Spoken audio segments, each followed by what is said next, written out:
শরীরের দুইটি জিনিসের কারণে মানুষ সবচেয়ে বেশি জাহান্নামে যাবে। নামাজ না পড়ার কারণে মানুষ বেশি জাহান্নামে যাবে না, রোজা না রাখার কারণে মানুষ বেশি জাহান্নামে যাবে না, হজ না করার কারণে মানুষ বেশি জাহান্নামে যাবে না। শরীরে দুইটি অঙ্গ আছে, দুইটি জিনিস আছে যে জিনিসের কারণে মানুষ সবচেয়ে বেশি জাহান্নামে যাবে। নাম্বার ওয়ান, এক নাম্বার হচ্ছে ফামুন, মানে মুখ, জিহ্বা। এই জিহ্বার গুনাহের কারণে মানুষ, অধিকাংশ মানুষ জাহান্নামে চলে যাবে। আপনি কাউকে আঘাত করেছেন হাত দিয়ে, এই হাতের আঘাত বেশি দিন থাকবে না, কিন্তু মুখ দ্বারা যদি কাউকে কষ্ট দিয়ে থাকেন, এটা এমন একটা কষ্ট সারা জীবন মানুষ মনে রাখবে। নাম্বার টু, দ্বিতীয় নাম্বার হচ্ছে ওয়াল ফরজ, অর্থাৎ লজ্জাস্থান।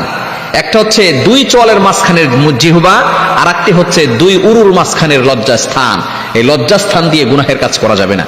আপনি আপনার মুখের দ্বারা গীবত করছেন না তো, মুখের দ্বারা মিথ্যা কথা বলছেন না তো, লজ্জাস্থানকে হেফাজত করতে পারছেন তো, তাহলে সাল্লাল্লাহু আলাইহি ওয়াসাল্লাম জানিয়ে দিয়েছেন রোজার কারণে মানুষ বেশি জাহান্নামে যাবে না, নামাজ না পড়ার কারণে মানুষ বেশি জাহান্নামে যাবে না, তবে বেশি